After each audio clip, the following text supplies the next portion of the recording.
Good afternoon, everybody. This is Dr. Free, Vice President of Medical Affairs, Chief Medical Officer at Regional Medical Center and Stringfellow Hospital. I just want you all first to know that we are being fully transparent and honest about the information that we have. I'm going to be reading this information because I've gotten it from documents and research. So, in Alabama, as of August 24th, 2021, Alabama's COVID-19 test positivity rate was 21.9%. Greater than 2,600 new confirmed COVID-19 cases occurred as of Monday. Greater than 853 confirmed COVID-19 cases are in ICUs, with 53% of all ICU patients being COVID positive. There are greater than 565 ventilators with confirmed COVID-19 cases being used. 43.9% of hospital ventilator resources are available. This information is given by Alabama Department of Public Health and shared with EMA and other areas within the state. In Calhoun County, greater than 16,949 accumulative cases confirmed and probable COVID have been identified. Greater than 498 new cases in the last 7 days from August 16th through the 22nd have occurred. Greater than 948 new cases have occurred in the last 14 days, August 9th through the 22nd. ADPH is showing 350 total deaths to state. At RMC, we have 3 COVID units open. 48 COVID cases are in the hospital at the present time, with 2 in our ER at RMC. 2 are at Stringfellow, however, 1 was sent to the Tyler for monoclonal antibody. There are 12 COVID cases in ICU. Of those 12 COVID cases in ICU, 10 cases are ventilated.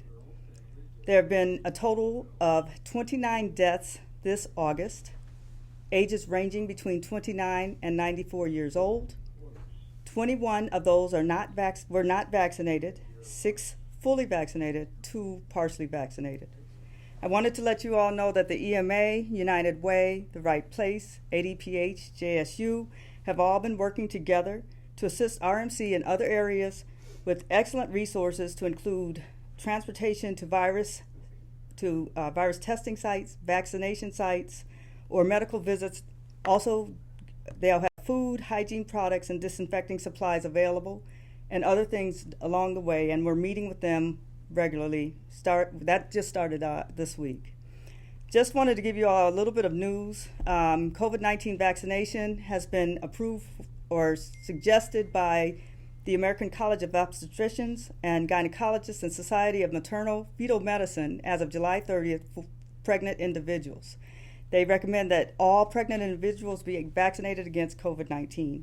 This data indicates that the COVID-19 infection puts pregnant patients at increased risk for severe complications, including death, and that the severe critical COVID-19 illness has been associated with increased risk of hypertensive disorders in pregnancy, preterm birth, and pregnancy loss.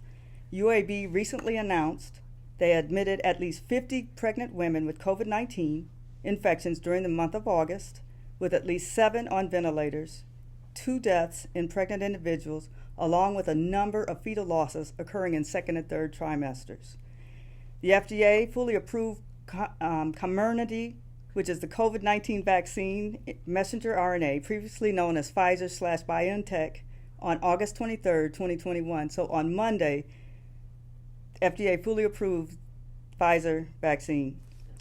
My suggestion at this point, again, as usual, as we say all the time, please wear your masks indoors and even outdoors, because at this time we're going to be involved in many outdoor activities along the way. Social distance. Please be safe. Wear gloves if you have to.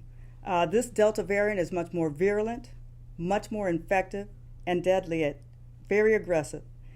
Wanted to let you know, and this is probably a kudos for Big Time Entertainment, but it's going to be opening August 30th. This is a huge facility, a huge win for the community, something that's going to be great for everybody. Please wear masks, be safe. This is an indoor and outdoor facility. So we don't want you to not, we've got to live. I mean, COVID is here. and I'm going to say right now, here to stay. So we've got to live with this virus. If we don't live with this virus, as you see, it's killing people and maiming, disabling people. There are long haulers that are not doing well despite having made it through the hospital stay. So I'm begging you for that. EMA is talking about fatality, management plans, mass casualties, discussions due to deaths, upcoming issues, morgue movements. I mean, this is scary, folks, and we're talking to bring our ethics committee meetings together because we have ethical dilemmas that we're going to be facing. I'm finished. Thank you. Have a good day.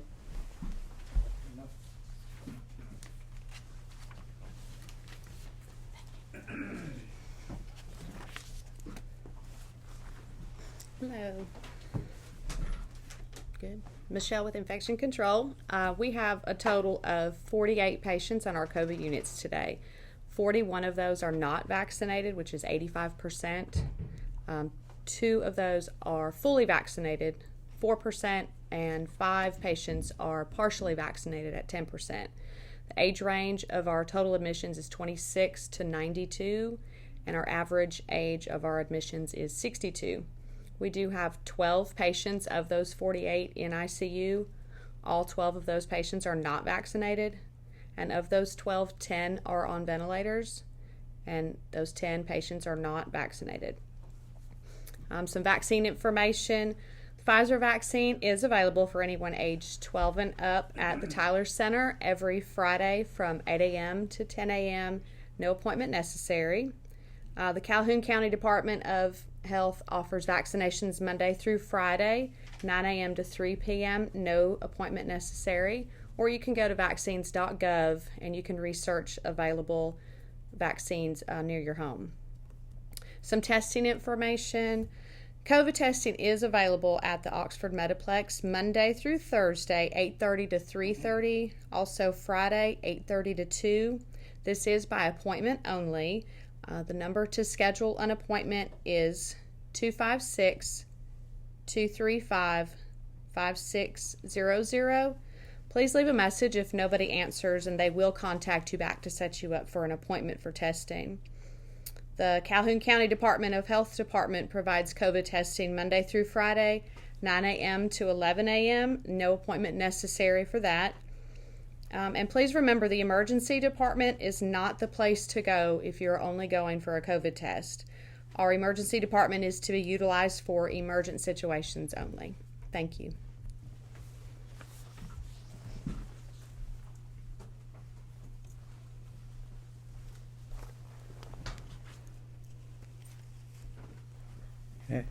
Dr. Patel, as you all know, I'm pulmonary critical care and sleep medicine. Basically, I do not have any much an update in ICU part of the COVID management. Everything is pretty much the same. People are doing the same physiologic problems with COVID problems coming in the emergency room. They are usually coming with minor symptoms with a touch of pneumonia and then eventually progress very fast. And then once they progress very fast, they are very happy and hypoxemic, but they're talking all, and then in 4 or 5 hours sometimes, or 8 hours, they really decompensate really fast, and they put them on a ventilator. We are using all the ventilator strategies to get them oxygenated, but sometimes we don't. And despite our aggressive measures, sometimes they progress towards multi-system organ failure, profound hypotension, lactic acidosis, and unfortunately, no matter what we do, they don't make it. And these are a subset of people who are not making it, and you heard the age range from 29 to 99. And basically, young people are doing more problem for us than the older people, because their body system is compensated over time. So just to urge again that we have problem with people not surviving on the ventilator.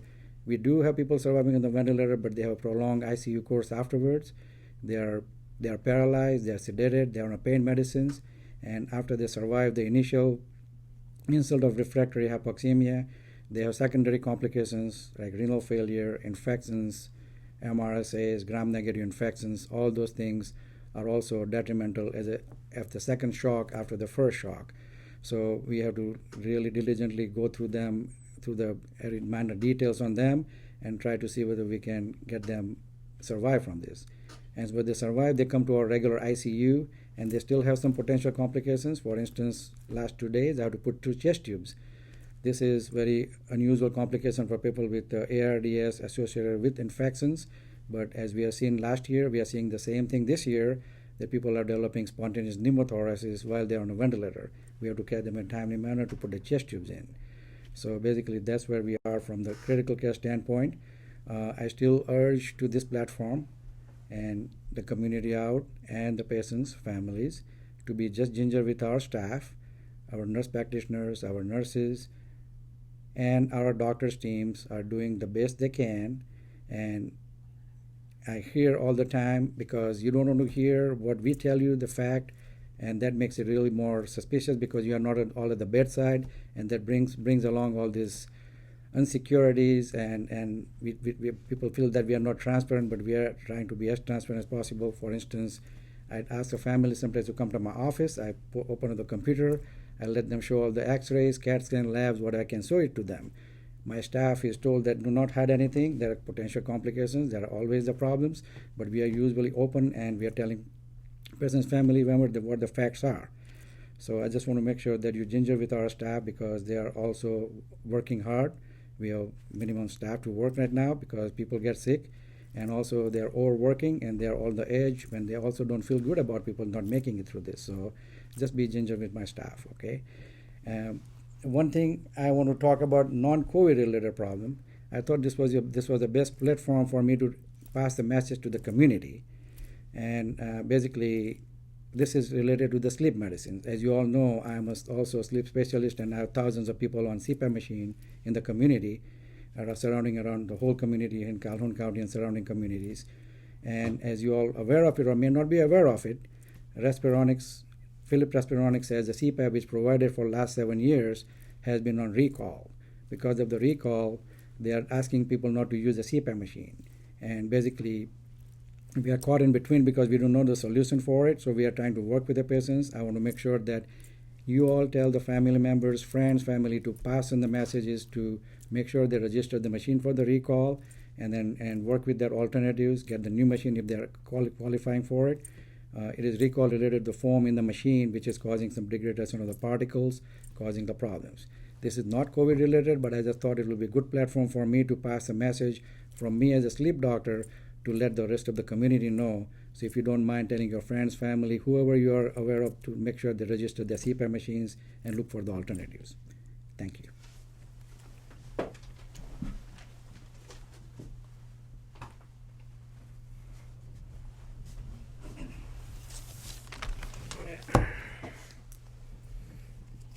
Good afternoon, Dr. Magadi, Infectious Disease. As Dr. Free had alluded to, Pfizer BioNTech was granted, the Pfizer COVID-19 vaccine was granted full FDA approval 3 days ago. So that's really good news. I'm not really going to be talking about that, but what I would like to talk about is the myths associated with vaccine. I've been, for the past several months, discussing the myths associated with vaccine, but I have not really dwelt on the myths regarding viral shedding after vaccination. So shedding technically means that you are actually spewing out viral particles. So it happens specifically if you have been vaccinated with live vaccine, specifically polio, oral polio, the inhaled influenza, which is commercially available here in the state, called FluMist. It's also MMR is also live vaccine. Chickenpox is also live vaccine. Those are live vaccines. So there might be shedding associated with those vaccines, but none of the commercially available vaccines in the States, Pfizer, Moderna, J&J, not all of them, not one of them are live vaccine. Moderna and Pfizer, they use a platform called mRNA or messenger RNA. J&J use a viral vector platform called adenovirus. So none of them could make you shed the virus. Because it's just not possible. mRNA it makes your body produce antibodies against a specific protein called spike glycoprotein, but it's not going to make you shed the virus. There's no virus there, period. I think part of the reason why it's kind of circulating in social media is a study in Wisconsin. We call it the Wisconsin paper. That Wisconsin paper showed that those people who have been vaccinated and also unvaccinated could shed the virus if they get infection. So as we know, since March of last year, for this virus to be able to infect you, it has to meet you first. If it doesn't meet you, it's not going to infect you. If you get vaccinated, it's not going to meet you because there's no virus in the vaccine. So that Wisconsin paper suggests that even though you're vaccinated, you're fully vaccinated, you could shed the virus if you happen to get exposed to the virus. So I have a show and tell here. This is me. This is my bobblehead. This is me unvaccinated. And this is Dr. Free's bobblehead, and she's vaccinated. And Mr. Bass is SARS-CoV-2. He's the virus, figuratively speaking, not literally. So, Mr. Bass, SARS-CoV-2, the virus, we get exposed, Dr. Free, vaccinated, and me, unvaccinated. So, Mr. Bass infects us. So, both Dr. Free, vaccinated, and me, unvaccinated, will be able to shed the virus because we got exposed with Mr. Bass, the virus. Regardless of our vaccination status, Dr. Free, vaccinated, me unvaccinated, we will shed the virus. Not because Dr. Free was vaccinated. I would shed the virus because I'm not vaccinated. But there's another paper. We call it the Singapore paper. The Singapore paper says that if Dr. Free, vaccinated, and me, unvaccinated, get exposed to Mr. Bass, the virus, we both shed. But the duration of shedding is totally different. Dr. Free, vaccinated, will shed about 3 days.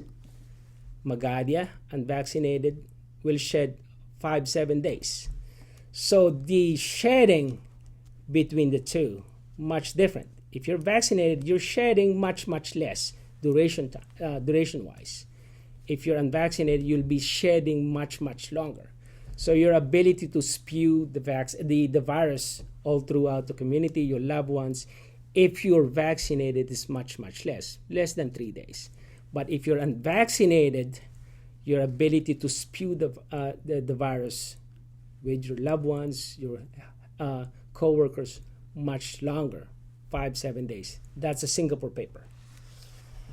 So hopefully those people holding out or the vaccine hesitants, and that's their primary reason for not getting the vaccine. I'm not going to get the vaccine because I might shed the virus if I get the vaccine. If you're holding off on getting the vaccine because of that, I'm not going to say stupid, because of that reason, please consider that. Look at the Google Wisconsin paper.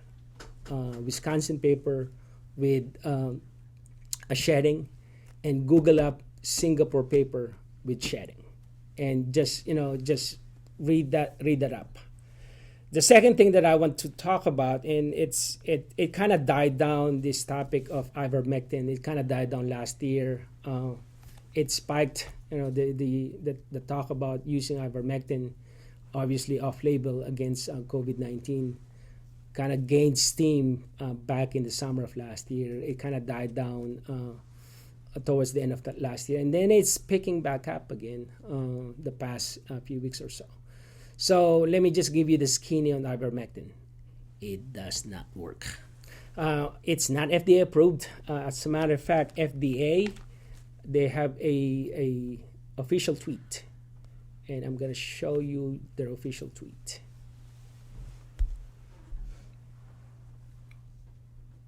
Can you see it? So I'm going to read it up. This is US FDA. You are not a horse. You are not a cow. Seriously, you all, stop it. Don't take ivermectin because it's not FDA approved. So we used ivermectin early on, maybe June, July. I used it in less than 20 patients, about 18 patients. I had to ask permission from patients and family members, so we had to have some kind of signed consent because it's not FDA approved. And we saw some improvement in labs. Their SED rate, CRP, LDH, ferritin, we call them inflammatory markers, improved. But the improvement in the labs did not translate clinically. So those patients who are going to end up getting on the vent eventually manage to end up on the vent. The patients who are going to end up dying somehow manage to die, even with ivermectin. So we stop it altogether after 18, maybe 19 patients. I'm still waiting for a clinical trial. There's a clinical trial called Active 6 by NIH. It's repurposed medicine. That's double-blind, placebo-controlled study. Most of the studies that you will see online and all those things selling or pushing for ivermectin, those are what we call retrospective study or prospective study. They are comparing one hospital against another hospital's experience. They're comparing their experience in June. They're against experience in October. So you're comparing apples and oranges as far as the time. They might not have the same indexes, patient index. So it might, somebody might be obese, somebody might be skinny, diabetic, non-diabetic. So it's not really well designed. And based on those not really trials, based on those studies, there might be some benefit, but I'm waiting on the gold standard, which is randomized, double-blind, placebo-controlled clinical trials, and hopefully we should be getting that information relatively soon. So as FDA said, you are not a horse, you are not a cow. Seriously, all stop it. Stop taking ivermectin. One last thing. Last week, Mississippi reported that 70% of calls to their portion control, 70% portion control in Mississippi is related to ivermectin and its side effects. So it's not completely benign. I think I heard that you could get it without prescription from some kind of a pet store, but don't do it. Thank you.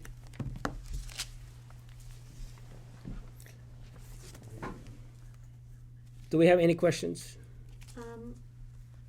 Do you believe we're close to hitting a peak in COVID cases? So the school opened 3 weeks ago. So we're seeing that. I think the 4th of July crowd kind of petered down. But we're seeing the crowd, kids bringing the virus into their homes and infecting family members, older ones. So we're seeing that peak, and in about 2 weeks, I think there's another holiday coming. What's that holiday? Labor Day. So we have not seen anything yet. Another question on booster shots. For those already fully vaccinated, when should we receive a third dose? And should you get one that is the same as the shot you already got? So last week, FDA approved giving a booster shot or the third shot for either Moderna or Pfizer for immunocompromised. So there's 6 categories: cancer patients getting chemo, transplant patients with immunosuppressants, HIV/AIDS, IVIG, immunoglobulin deficient patients, patients taking medicines that make their immune system suppress, including prednisone or steroids, at least more than 20 milligrams a day, or biologics and things like that. So the booster shot is available for them.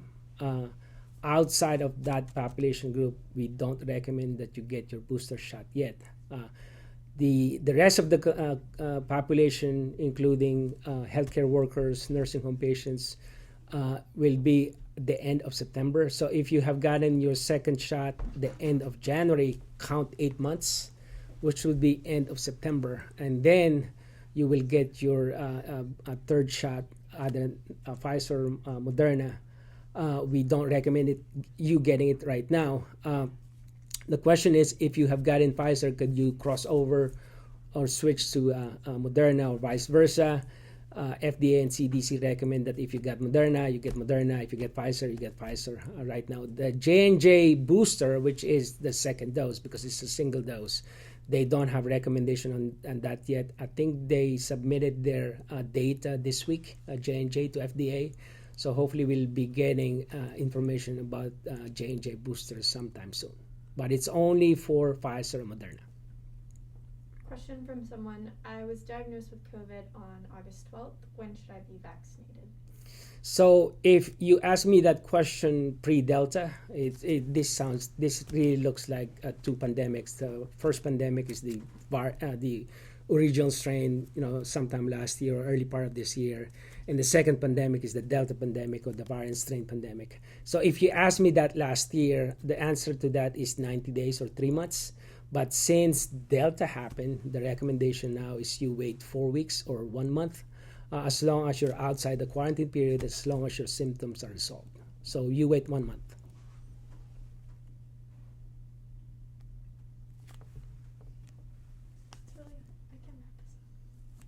Peace out.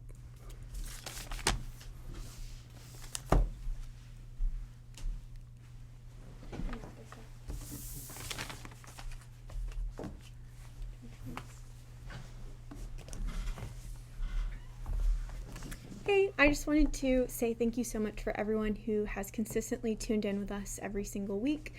We have a few things coming up. One, tonight we're going to have a conversation with Dr. Magadia, Dr. Davenport, and one of our faith-based community leaders. That's going to premiere at 7 o'clock tonight, so tune in. On Monday, we're going to have one of our first RMC weekly updates with Dr. Stevens. She's one of our newest pulmonologists, so tune in then at 12 o'clock. That's coming up on Monday. And then, of course, tune in with us again next week at 12:15 Wednesday. Thanks so much.